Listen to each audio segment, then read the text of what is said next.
Subscribe करें हमारे YouTube channel को और दबाएं बेल आइकन को ताकि लेटेस्ट अपडेट आपको मिलती रहे।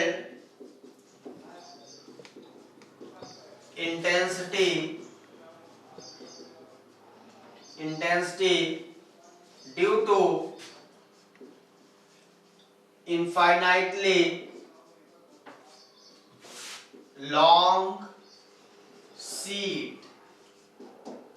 पिछला हमने इनफाइनाइटली लॉन्ग स्ट्रेट कंडक्टर की बात किया था।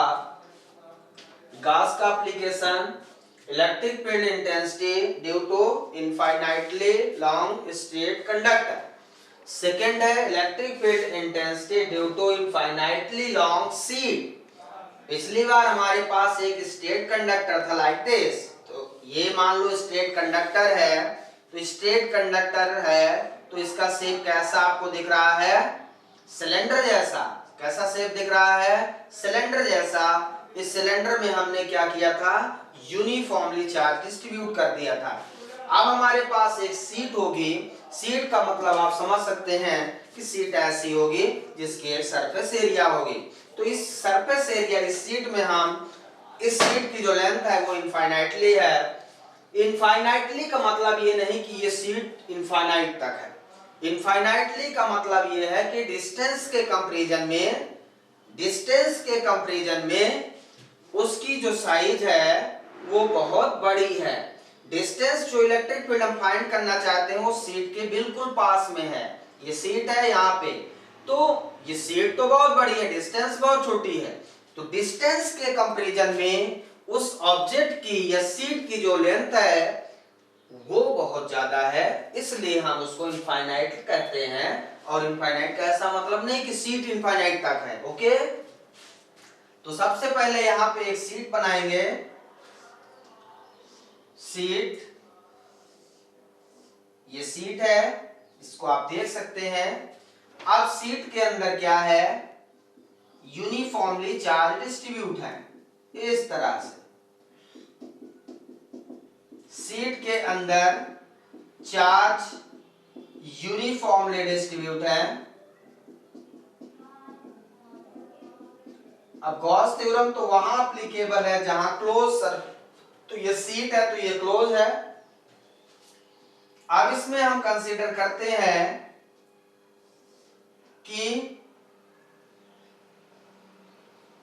क्लोज सरफेस में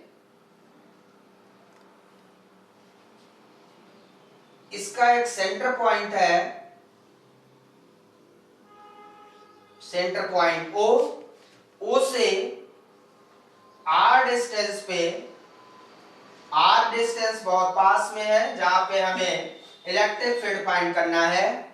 और इधर भी आर डिस्टेंस पे, क्योंकि ये सीट है तो सीट में क्या होगा? इस तरह की एक सीट है, इसमें चार्ज डिस्ट्रीब्यूट, तो इसमें चार्ज डिस्ट्रीब्यूशन, तो इधर भी इलेक्ट्रिक फ्लक्स निकलेगा, इधर भी इलेक्ट्रिक फ्लक्स निकलेगा।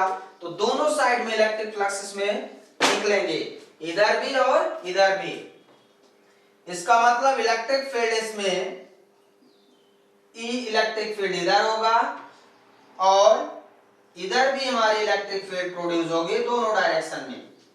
अब ये जो मैंने सरफेस लिया है सिलेंड्रिकल फॉर्म, जहां से इलेक्ट्रिक लाइन ऑफ फ्लक्सेस पास हो रही है, इसकी एरिया ए है और इसकी एरिया भी ए है, सेम एरिया है। दोनों की एरिया क्या है? सेम है। तो टोटल इलेक्ट्रिक फ्लक्स कितना हो जाएगा भाई? Total electric flux passing through closed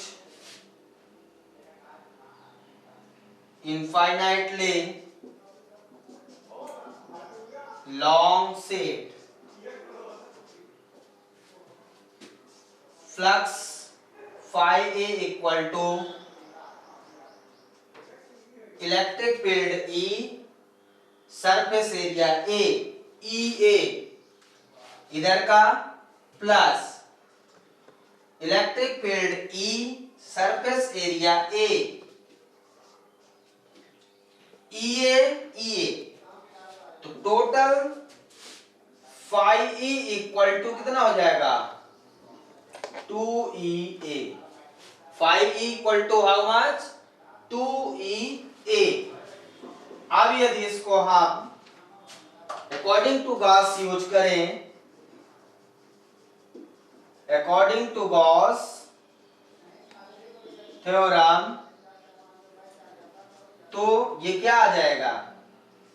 5A equal to 2EA equal to Q upon epsilon 0।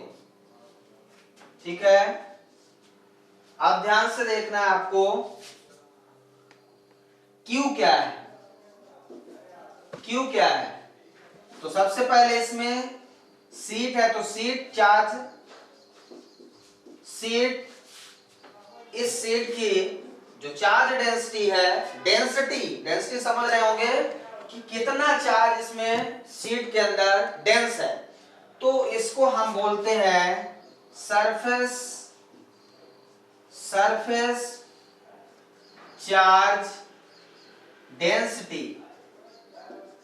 जैसे कि लाइन में स्टेट कंडक्टर में लाइन चार्ज डेंसिटी था, उसमें चार्ज लाइन में डिस्ट्रीब्यूट था, यहाँ सीट में डिस्ट्रीब्यूट है, इसलिए इसको हम सरफेस चार्ज डेंसिटी कहते हैं। What is the sigma?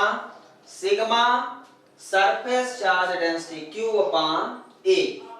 ये वैल्यू, तो यहां से हम Q फाइंड कर लें तो सिग्मा A फाइंड आउट हो जाएगा।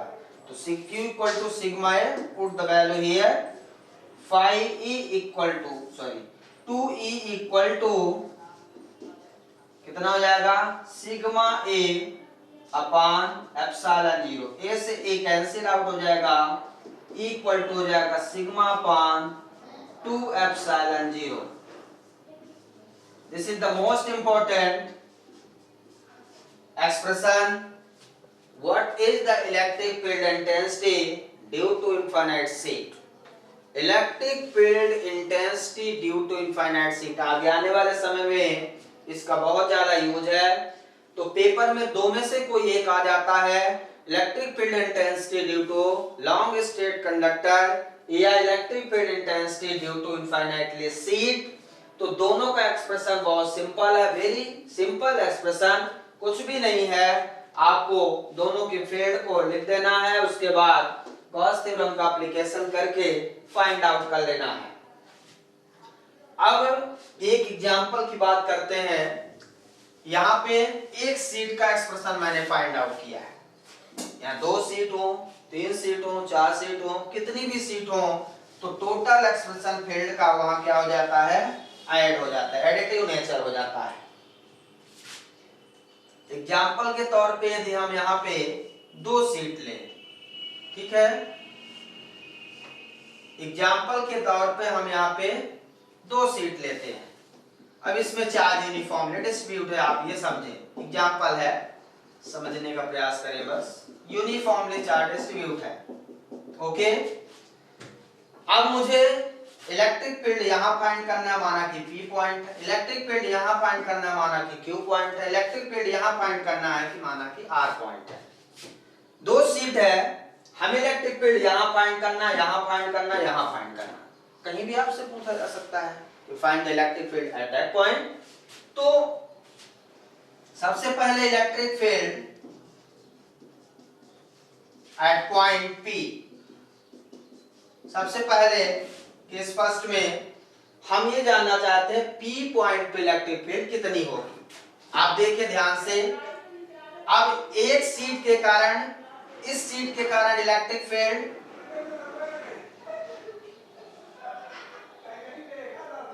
इस सीट के कारण इलेक्ट्रिक फील्ड इस डायरेक्शन में,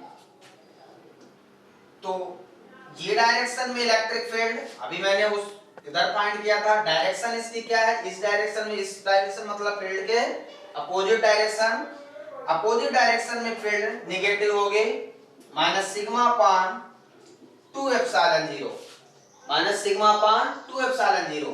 इस चार्ज के कारण यहाँ पे, इस चार्ज के कारण भी यहाँ पे फील्ड इंटेंसिटी भले इसके कारण यहाँ पे कम हो लेकिन होगी, तो इसके कारण भी इधर लेफ्ट साइड में, इसके कारण भी लेफ्ट साइड में, तो दोनों के कारण नेगेटिव साइन आएगा। तो दोनों को सॉल्व करेंगे तो क्या आ जाएगा, minus sigma upon epsilon zero. इसका मतलब इलेक्ट्रिक फील्ड यदि एडिटिव नेचर में है तो minus sigma upon epsilon zero होगा। फर्स्ट केस यहां पे इसके कारण भी लेफ्ट साइड, इसके कारण भी लेफ्ट साइड। दूसरा समझें तो electric field at point Q, यदि मुझे Q पे फाइंड करना है तो इसके कारण राइट साइड में, इसके कारण लेफ्ट साइड में, तो इलेक्ट्रिक फील्ड हमारी कितनी आ जाएगी, ये इधर इसके कारण right side positive sigma upon 2 epsilon zero, इसके कारण तो नेगेटिव ही रहेगी minus sigma upon 2 epsilon zero. तो within the set electric field intensity zero हो जाएगी। क्या हो जाएगी, जीरो हो जाएगी। इसके कारण पॉजिटिव, इसके कारण नेगेटिव हो जाएगी। इसी तरह से थर्ड केस है electric field at point R point पे फाइंड करेंगे। तो आर पॉइंट पे क्या हो जाएगा भाई, इसके कारण राइट साइड में तो पॉजिटिव प्लस इसके कारण भी राइट साइड में है तो ये भी पॉजिटिव। इसका मतलब दोनों साइड में इस तरह से electric field sigma upon epsilon zero positive हो जाएगा। न्यूटन पर कूलम। इस तरह से electric field due to set additive nature में, चाहे वो कहीं पे भी आपसे पूछा जा सकता है, तो हम तीन केसेस पे, इसके अलावा कोई हमारा केस नहीं है, इलेक्ट्रिक फील्ड इंटेंसिटी हम ऐसे ही फाइंड कर लेंगे equal to sigma upon epsilon zero. Thank you. Good morning students. Today I will start the most important topic for class 12th physics is Gauss theorem. Most important topic which will come always in the competitive exam as well as state exam, board exam. हमेशा इस theorem से related question put up किए जाते हैं। So Gauss theorem, Gauss is the name of scientist who discovers gives a very good relations for electric flux and given a charge in a closed loop. So previous class में मैंने electric flux के बारे में discuss किया था। आप हमारा previous lecture देख सकते हैं, समझ सकते हैं, उसी से रिलेटेड है हमारा ये गॉस थ्योरम जो फ्लक्स से रिलेटेड है। तो first we have discuss what is the statement of Gauss theorem. Gauss theorem का स्टेटमेंट क्या है, हमारे साइंटिस्ट ने क्या बताया है, तो हम ये जानना चाहते हैं। So according to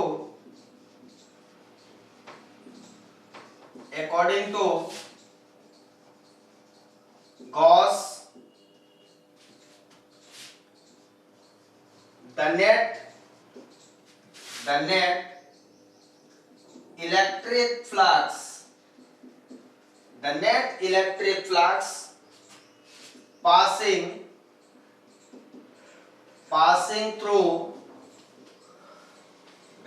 electric flux passing through any closed surface is equal to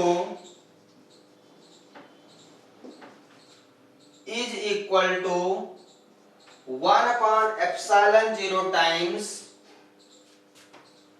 1 upon epsilon 0 times total charge enclosed by that surface. So what is the statement of Gauss theorem? According to Gauss theorem, the net electric flux passing through any closed surface, important term है closed surface, net electric flux passing through any closed surface is equal to 1 upon epsilon 0 times 1 upon epsilon 0 times 1 upon epsilon 0 times total charge enclosed by that surface. So the statement phi E equal to, electric flux को हम लोग phi से denote करते हैं और electric flux है तो यह फाई ए क्लोज सरफेस इंटीग्रेशन, ये सिंबल क्या इंटीग्रेट करता है, क्लोज सरफेस इंटीग्रेशन को, इंटीग्रेशन का साइन है ये, और यहाँ पे बबल मैंने बनाया, उस बबल का क्या मतलब है, close surface integration E dot ds equal to q upon epsilon 0. This is the important expression given by Gauss theorem. Total flux is equal to closed surface integration E dot ds equal to q upon epsilon 0. So this is the statement. अब इसको हम derive करते हैं, हम prove करते हैं, derivation करते हैं, गॉस थ्योरम को हम प्रूव करते हैं कि phi equal to E dot ds equal to q upon epsilon 0 prove होगा कि नहीं होगा। तो डेरिवेशन करते हैं, ध्यान से देखेंगे, डेरिवेशन करते हैं। डेरिवेशन के लिए, गॉस थ्योरम के लिए सबसे इंपॉर्टेंट क्या है, एक क्लोज पाथ होना जरूरी है। क्या जरूरी है, क्लोज पाथ। इधर फोकस करना, क्लोज पाथ। अब हम, ये हमारा क्या बन गया, सबसे पहले क्लोज्ड पाथ, क्लोज्ड पाथ। अब इसके सेंटर पे अंदर मैं एक चार्ज रखता हूं Q, which is a point charge, और कोई भी आप चार्ज रखते हो तो चार्ज के चारों ओर electric line of forces produce हो जाती हैं। तो यहां से electric line of forces produce हो गई, और हमने यहां पे एक सरफेस कंसीडर किया है। क्या कंसीडर किया है, सरफेस। सरफेस को हम ds वेक्टर से डिनोट करेंगे। इसके सेंटर ओरिजिन पे एक चार्ज हमने रख दिया Q, और इस क्लोज सरफेस की रेडियस को मैं स्मॉल r मान लेता हूं। स्फेरिकल सरफेस है, क्लोज सरफेस हमारा स्फेरिकल सरफेस है, इसकी रेडियस r मान लेते हैं। अब इस चार्ज से चारों डायरेक्शन में, ओमिनी डायरेक्शन में क्या होगी, इलेक्ट्रिक लाइन ऑफ फोर्सेस निकलेगी। लेकिन एक पर्टिकुलर सरफेस से हम कंसीडर कर लेते हैं कि एक पर्टिकुलर सरफेस से जितने इलेक्ट्रिक लाइन ऑफ फोर्सेस गुजरेंगे, क्या लिखा आपने, the net electric flux passing through any closed surface, net electric flux, इस closed surface से जितनी इलेक्ट्रिक फ्लक्स पास होंगी, इलेक्ट्रिक फ्लक्स पास होंगी, वो किसके बराबर होनी चाहिए, Q upon epsilon 0। Okay, figure समझ में आया। मैंने क्लोज सरफेस लिया है, क्लोज पाथ लिया है, जिनमें से एक चार्ज उसके सेंटर पे रख दिया Q, और यदि कहीं पे चार्ज है तो चार्ज से इलेक्ट्रिक लाइन ऑफ फोर्सेस पास होती हैं। इस बात को विशेष ध्यान देना है। अब यहाँ पे ये पॉइंट चार्ज है, तो हम जानते हैं सबसे पहले electric field intensity due to,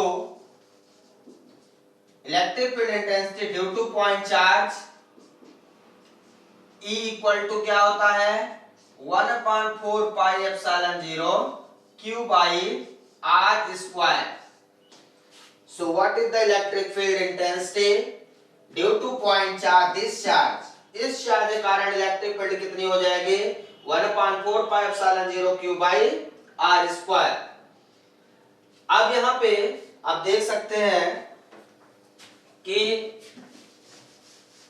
जो इलेक्ट्रिक फ्लक्स पास हो रही है पर्टिकुलर सरफेस से, तो ये इलेक्ट्रिक फ्लक्स कितना होगा, इलेक्ट्रिक फ्लक्स किसी सरफेस एरिया से पास हो रही है तो वो सरफेस एरिया से डी फाई ए मींस डिफरेंशियल सरफेस एरिया से, देखिए एक्चुअल में इलेक्ट्रिक लाइन ऑफ फोर्सेस जो है, इलेक्ट्रिक फ्लक्स सभी डायरेक्शन में पास हो रही है, तो मैंने एक सरफेस एरिया कंसीडर किया है। वो सरफेस एरिया यहाँ हो सकती है, यहाँ हो सकती है, कहीं पे भी हो सकती है। तो total surface area find out करने के लिए मैं उसको इंटीग्रेट कर दूंगा। तो जब इंटीग्रेट कर दूंगा तो पूरी क्लोज सरफेस का फ्लक्स निकल आएगा, ठीक है। तो हमने इसलिए इसको डिफरेंशियल लिया, D phi E equal to E dot D S, E dot D S, D phi equal to E dot D S. यदि किसी डिफरेंशियल सरफेस एरिया से फ्लक्स निकलेगी तो वो डिफरेंशियल इलेक्ट्रिक फ्लक्स होगी डी फाई। अब यहां से यदि मुझे फाई ई फाइंड करना है तो इंटीग्रेट करना है क्लोज सरफेस इंटीग्रेशन। ये सरफेस कैसा है, क्लोज है, तो ये क्लोज का सिंबल है यहाँ पे, तो कितना हो जाएगा ई डॉट डी एस। अब आपने फार्मूला पढ़ा होगा 11th में, यदि दो वेक्टर का डॉट प्रोडक्ट हो तो उसको हम लिखते हैं ए बी कॉस थीटा। तो यहां से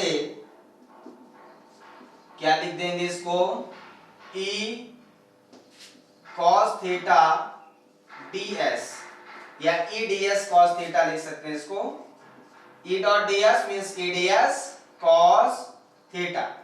अब थीटा किसके बीच का एंगल है, इलेक्ट्रिक फील्ड और सरफेस एरिया का, दोनों के बीच का एंगल। यहाँ पे देखें, इलेक्ट्रिक फील्ड की डायरेक्शन ये है और सरफेस की भी डायरेक्शन यही है। दोनों की डायरेक्शन जब सेम है तो थीटा क्या होगा, 0 डिग्री होगा। तो cos 0 की वैल्यू क्या होगी भाई, cos 0 की वैल्यू होती है 1। तो यहां से जो हमारा फ्लक्स होगा, electric flux, close surface integration ई डी एस हो जाएगा। क्या हो जाएगा, ई डी एस। अब फाई ई इक्वल टू, ई हमारा कांस्टेंट है, surface integration D S. Surface integration क्या होता है, एरिया ऑफ क्लोज्ड सरफेस। अब ये क्लोज सरफेस क्या है, स्फीयर है। किस फॉर्म में है, किस फॉर्म में है, ये स्फीयर के रूप में। तो इसकी वैल्यू क्या हो जाएगी, क्लोज सरफेस इंटीग्रेशन की वैल्यू क्या होगी, what is the surface area of sphere, 4 pi R square, 4 pi R square. तो in this place we have put the value of 4 pi r square, so phi e equal to क्या आ जाएगा, यहां देखें, phi e equal to e into 4 pi r square। ये हमारा equation आ जाएगा। Value रख दें आप e की वैल्यू कितनी है, 1/4 pi epsilon 0 q by r square into 4 pi r square, 4 pi r square. ये 4 पाई r स्क्वायर हो गया, और यहाँ पे e की वैल्यू मैंने क्या पुट कर दिया है, 1/4 pi epsilon 0 q by r square. तो यहां से 4 पाई r स्क्वायर कैंसिल हो जाएगा, तो फाई ए इक्वल टू कितना आ जाएगा, q upon epsilon 0। This is the expression which will come, how to come and how to prove Gauss theorem. So phi equal to close integration e dot ds equal to q upon epsilon 0 मैंने prove कर दिया है। यहां से phi equal to q upon epsilon 0 prove हो गया है। तो हमने यहां से स्टार्ट किया था d phi equal to e dot ds, okay, e dot ds, phi equal to close integration e dot ds। इसकी वैल्यू कितनी आ गई है, phi equal to close integration e dot ds equal to q upon epsilon 0। इस तरह से ये हमारा prove हो जाता है, okay. So Gauss theorem prove it. इसके बाद हम डिस्कस करने जा रहे हैं, ये मोस्ट इंपॉर्टेंट गॉस थ्योरम है, इसको ध्यान रखना आपको, पेपर में हमेशा आता है इसका डेरिवेशन, गॉस थ्योरम का स्टेटमेंट और डेरिवेशन प्रूव करने के लिए, इसलिए मोस्ट इंपॉर्टेंट आप इसको अच्छे से याद रखेंगे, क्योंकि कोई भी ऐसा एग्जाम नहीं है जिसमें ये गॉस थ्योरम पूछा ना जाए। अब मान लीजिए एग्जांपल के तौर पे हम कोई सरफेस इंटीग्रेशन लेते हैं जिसके अंदर कई सारे चार्ज लेते हैं, Q1, Q2 -Q3। अब आपसे पूछे कि how much electric flux passing through this close surface, तो अकॉर्डिंग टू गॉस थ्योरम यदि हम यहाँ पे प्रूव करना चाहें तो हमने आपको बताया है कि phi = ds = q/ε0। किसी क्लोज सरफेस के अंदर कितना चार्ज मैंने लिया था प्रूव करने के लिए, q लिया था, एक पॉइंट चार्ज। अब उसके अंदर कई सारे पॉइंट चार्ज हो, जैसे कि ये Q1, Q2 -Q3 कुछ भी हो सकता है, तो यहाँ पे हम लिखेंगे क्या, Q1 + Q2 - Q3/ε0 means total sum of charge within the closed surface, total sum of charge within the closed surface, जितना क्लोज सरफेस के अंदर चार्ज होगा वो हम क्या करेंगे, टोटल सम कर देंगे। अब यदि कोई चार्ज मान लीजिए सरफेस से बाहर है, क्लोज सरफेस से बाहर यदि कोई भी चार्ज है तो उस चार्ज का कोई इंपॉर्टेंस नहीं होगा। गॉस थ्योरम कहती है कि क्लोज सरफेस के अंदर जितना है net electric flux, close surface के अंदर जितना चार्ज होगा उसका सम करना है, यदि कोई बाहर है उससे कोई लेना देना नहीं है। यदि यहां पे मैं 2 कूलम 3 कूलम -1 कूलम चार्ज लेता हूं, 2 कूलम, यहाँ पे 3 कूलम ऐसे चार्ज लेता हूं, तो ये क्लोज सरफेस है हमारा, क्या है, क्लोज सरफेस। अब आप बताइए टोटल इलेक्ट्रिक फ्लक्स कितना होगा, तो टोटल इलेक्ट्रिक फ्लक्स देखने के लिए हमें केवल क्लोज सरफेस देखना, क्लोज सरफेस के अंदर जितना चार्ज होगा सम कर देना /ε0। तो क्या करेंगे, 2 + 3 - 1/ε0, तो कितना हो जाएगा ये 4/ε0। ε0 की वैल्यू आपको पता ही है 8.854 × 10⁻⁻12 कूलम स्क्वायर पर न्यूटन मीटर स्क्वायर, ये वैल्यू है। आप ये वैल्यू यहाँ पे पुट करके इसको न्यूमेरिकल वैल्यू को आप फाइंड आउट कर सकते हैं। तो कभी कभी डायरेक्ट इस तरह से ऑब्जेक्टिव में कॉम्पिटिटिव एग्जाम में क्वेश्चन दिया जाता है तो डायरेक्ट ये भी आंसर रहता है, या इसको वैल्यू पुट करके वो भी आपसे पूछा जा सकता है। तो कुल मिला के यहाँ पे ये कॉन्सेप्ट आता है कि Gauss theorem applicable only close surface, it is applicable only close surface, the charge are present within the closed surface, if the charge present outside of the closed surface it has no importance according to Gauss theorem। यदि close surface के बाहर कोई charge present है तो उस charge का कोई importance नहीं होगा, उसमें इलेक्ट्रिक फ्लक्स का कोई रोल नहीं होगा।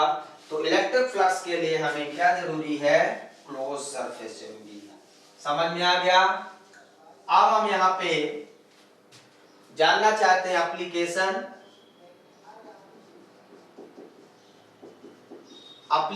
Of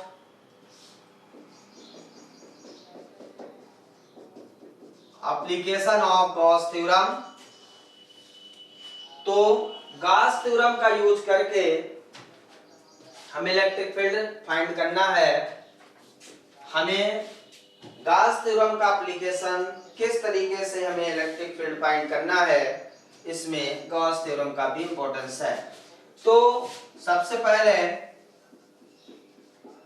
electric field intensity due to long straight infinitely long straight conductor. हमारे पास एक इनफाइनाइटली लॉन्ग स्ट्रेट कंडक्टर होगा जिसमें चार्ज डिस्ट्रीब्यूट होंगे यूनिफॉर्मली और हमें फाइंड करना है कि उसमें से कितना इलेक्ट्रिक फ्लक्स पास होगा और उसकी फील्ड कितनी होगी। तो मैं यहाँ पे electric field intensity due to infinitely long straight conductor एक सिलेंड्रिकल का फॉर्म होता है। स्ट्रेट कंडक्टर एक सिलेंडर का फॉर्म होता है, ये चीज ध्यान रखना है। स्ट्रेट कंडक्टर किस फॉर्म में होगा? सिलेंडर के फॉर्म में। सिलेंडर में यहाँ पे क्लोज सरफेस एरिया 3 पार्ट में डिवाइड है। इसको S1 मान लेता हूं, इसको S2 और इसको S3। तो S1 S2 S3 there are 3 surface area. अब यहाँ पे इसके अंदर चार्ज प्रेजेंट है, ये क्लोज सरफेस हो गया, इसके अंदर चार्ज प्रेजेंट है इस तरह से। अब क्लोज सरफेस के अंदर चार्ज प्रेजेंट है तो उसमें से हम एक सरफेस एरिया कंसीडर करते हैं और देखते हैं कि इसमें माना कि ये ds1 सरफेस एरिया है, इससे जो इलेक्ट्रिक लाइन ऑफ फ्लक्सेस पास हो रही है वो हमारी E है वेक्टर इस डायरेक्शन में। इसमें जो सरफेस एरिया है, इसमें इलेक्ट्रिक फ्लक्स सरफेस एरिया हमारी ये होगी ds2 ऊपर की ओर, और इलेक्ट्रिक फ्लक्स की डायरेक्शन, इलेक्ट्रिक फील्ड की डायरेक्शन तो यही रहेगी। इसमें जो इसकी जो सरफेस एरिया है डाउनवर्ड होगी, इलेक्ट्रिक फील्ड तो यही रहेगी लेकिन ds3 वेक्टर। तो ये सरफेस एरिया इसकी डाउनवर्ड है, इसके ऊपर है, इसकी सेम डायरेक्शन में है। तो गॉस थ्योरम का यूज करके हमें क्या फाइंड करना है? यहाँ पे टोटल इलेक्ट्रिक फील्ड इंटेंसिटी। तो हम चलेंगे according to Gauss theorem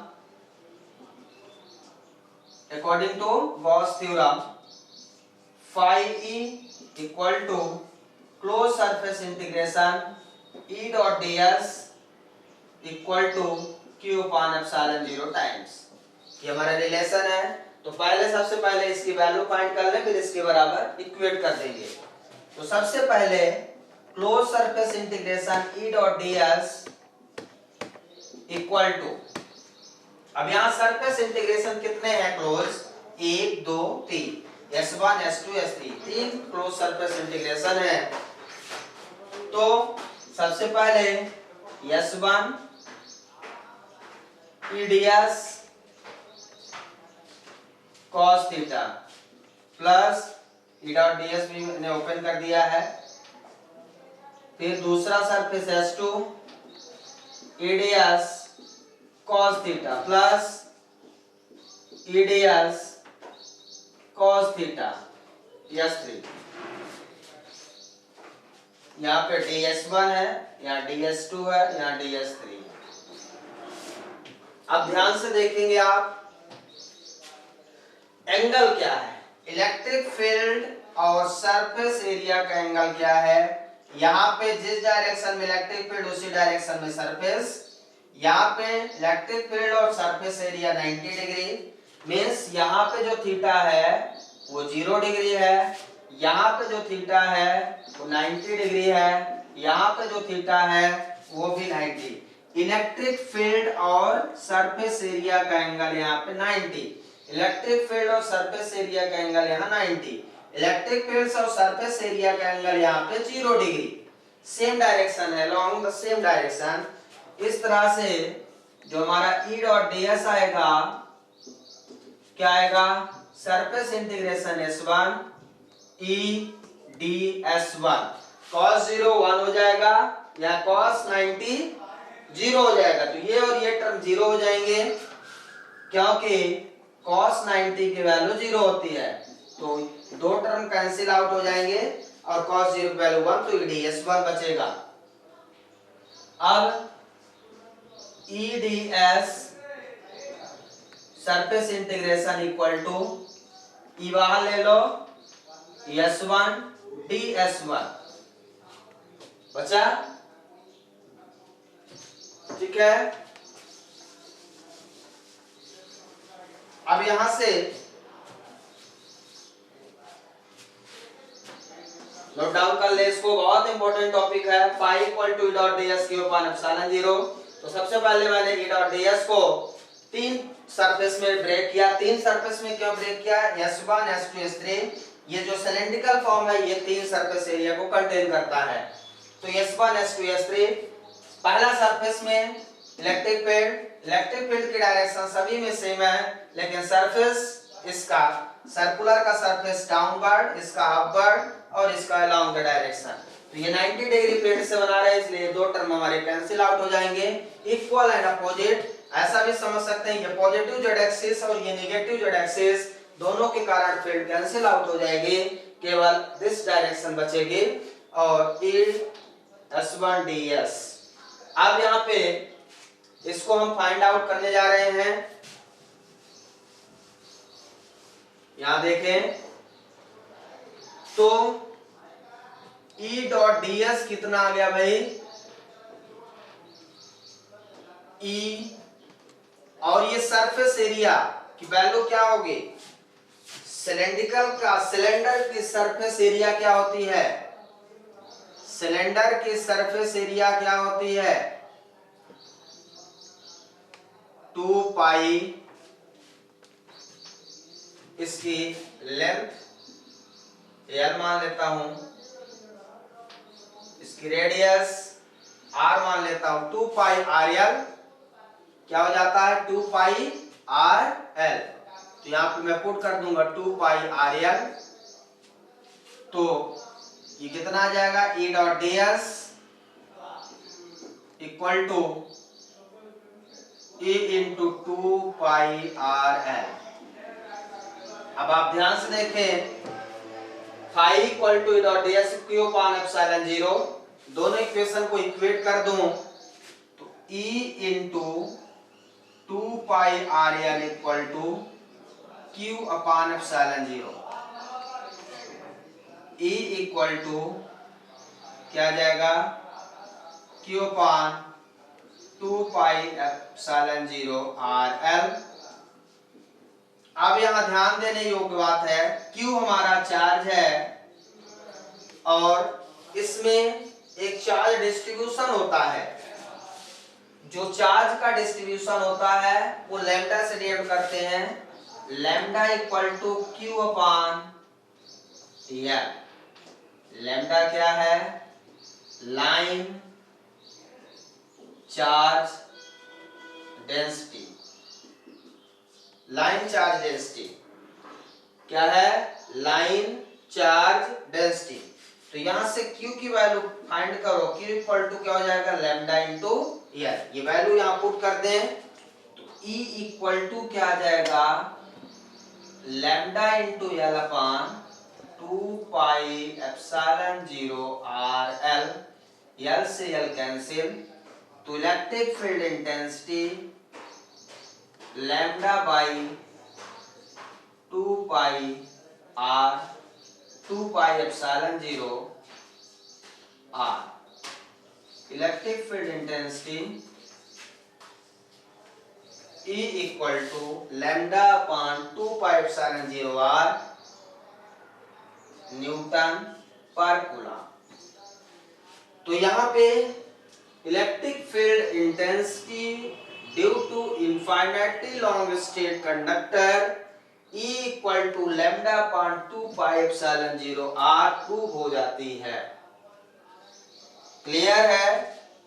very most important expression E dot ds E into 2 pi R, या 2 पाई R इस सिलेंडर की क्या है? एरिया। ठीक है, E dot ds 2 pi R। अब ये E डॉट ds मैंने यहां से प्रूव किया है, तो E डॉट ds की value equal to q upon epsilon 0, तो q अपान एप्सिलॉन 0 इक्वेट कर दिया। और q यहाँ पे क्या है, चार्ज है, और चार्ज डिस्ट्रीब्यूशन किस पे डिपेंड करता है, लीनियर चार्ज डिस्ट्रीब्यूशन पे, तो लैम्डा पे, तो ये प्लस साइन से लीनियर चार्ज डिस्ट्रीब्यूट है इसमें, उसमें रिलेशन होता है line charge density equal to q upon l, q equal to lambda l। इसको लैम्डा पढ़ते हैं, क्या पढ़ते हैं इसको, lambda, lambda for what, line charge density. तो इसकी डेंसिटी क्या है, ये इस पे डिपेंड करता है।